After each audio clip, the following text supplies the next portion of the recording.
Hi மக்களே, good morning. இன்றைக்கி அதிகாலை எப்போதும் போல் குயிக்காச்சு நம்முடைய வேலைகளை ஸ்டார்ட் பண்ணியாச்சுங்க.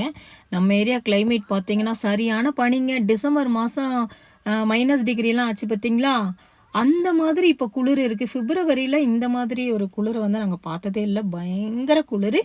இன்றைக்கி ஹர்த்தாலுங்க. எங்கள் ஏரியாவில் வந்து ஹர்த்தால்னா ஸ்ட்ரைக்கு. அதனால் வேலை இருக்காது. அதனால இன்றைக்கி ஃபுல்லாக விறகு உடைக்கிற வேலை தான் இருக்கும். தண்ணி தெளித்து போட்டிருந்தேன்னா அது கொஞ்சம் காஞ்சிருச்சு. அப்படியே கோலம் போட ஸ்டார்ட் பண்ணிட்டேன். நான் இப்போல்லாம் லைட்டாக விடிகிற மாதிரி ஒரு ஸ்டேஜில் தான் வாசல் தொளிக்கிறது, கோலம் போடுறது. ஏன்னா ரொம்ப இருட்டுக்குள்ளெல்லாம் வர்றது கிடையாது. ஏன்னா அந்த புலிகள் நடமாட்டம் அப்படிங்கிறதுனால நம்ம வர்றதில்லை. நம்ம ஏரியா கிளைமேட் இப்படி தாங்க இருக்குது. நல்ல வெயில் அடிக்குது, நல்ல குளிர். இன்றைக்கி நம்ம வீட்டில் என்ன சமையல் அப்படின்னு பார்த்தீங்கன்னா, சோறு பொங்கி தக்காளி ரசம் வச்சு கீரை தாங்க பொரிக்க போகிறேன். இந்த கீரை வந்து சிவப்பு கலரில் இருக்கக்கூடிய கீரை. இந்த கீரைக்கு என்ன பேர் அப்படிங்கிறது எனக்கு தெரியல. உங்களுக்கு தெரிஞ்சால் கமெண்ட் பண்ணுங்கள். தேங்காய் எண்ணெயில் தான் கீரையை வந்து பொரிக்க போகிறேன். தேங்காய் எண்ணெய் எவ்வளோ கல் மாதிரி இருக்குன்னு பார்த்தீங்களா? அதனால தான் அடுப்பு சீட் மேலே வச்சு கொஞ்சம் மெல்ட் ஆகட்டுமே அப்படின்னு சொல்லிட்டு அடுப்பு சீட்டு மேலே வச்சேன். அது மெல்ட் ஆகிற மாதிரி தெரில. அதனால் ஸ்பூன் வச்சு எடுத்து அப்படியே போட்டு கொஞ்சம் சின்ன வெங்காயம் ஒரே ஒரு பச்சை மிளகாவை நறுக்கி போட்டிருக்கேன்.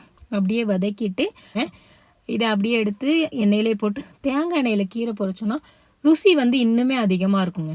பிள்ளைங்க வந்து கீரை சாப்பிடாமல் இருந்தாங்க அப்படின்னா இந்த தேங்காய் எண்ணெயில் சமைச்சு கொடுத்தோன்னா ருசி நல்லாயிருக்கும். அப்படிங்கிறதுக்காக தான் தேங்காய் எண்ணெயை வந்து பயன்படுத்துறது. கொஞ்சமாக தேங்காய், ஒரு 2 சில் தேங்காய், அதில் ஒரு பச்சை மிளகா, கொஞ்சமாக சின்ன சீரகம், இதெல்லாம் மிக்சியில் போட்டு கொரன்னு திரிக்கிற மாதிரி ஒரு மாதிரி கொரன்னு அரைச்சி வச்சுருக்கேன். அதையும் இதோடு சேர்த்து நல்லா வேக வச்சு இறக்கும்போது உப்பு சேர்த்து அப்படியே சாப்பிட்றலான்ட்டு. இப்போ தக்காளி ரசம் வைக்கிறதுக்காக கொஞ்சமாக சின்ன வெங்காயம், 2 தக்காளி, மிளகு, சீரகம், பூண்டு, மல்லி இலை, கருவேப்பிலை, பெருங்காயப்பொடி இதெல்லாம் சேர்த்து தாங்க தக்காளி ரசம் வைக்க போகிறேன். இந்த தக்காளி ரசம் எங்கள் அத்தை தான் எனக்கு வந்து சொல்லி கொடுத்தாங்க. இந்த நண்டு ரசம், நண்டு சாறு இதெல்லாமே அத்தை வந்து சமைப்பாங்க. தட்டி போட்டால் கூட போதுங்க. மல்லி இலையும் இதோடு சேர்த்து நம்ம இடித்து போடும்போது அந்த வாசனை நல்லாயிருக்கும், ருசி இன்னுமே தூக்கி கொடுக்கும். அதனால அது வந்து நல்லாயிருக்கும்.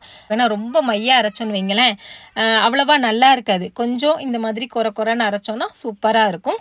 எந்த பொடியுமே சேர்க்கலை.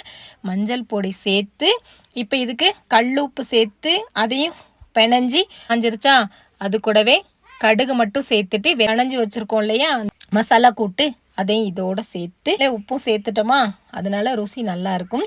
அப்படியே எடுத்து பார்க்கும்போது கொஞ்சம் முறை பொங்கி அப்படியே கொதித்து வரும்போது தூவி சாப்பிட்டோன்னா சூப்பராக இருக்கும். ஸோ மக்களை, இந்த வீடியோ பிடிச்சிருந்தா மறக்காமல் லைக் அண்ட் ஷேர் பண்ணுங்கள். உங்கள் எல்லாருக்குமே ஹேவ் அ நைஸ் டே.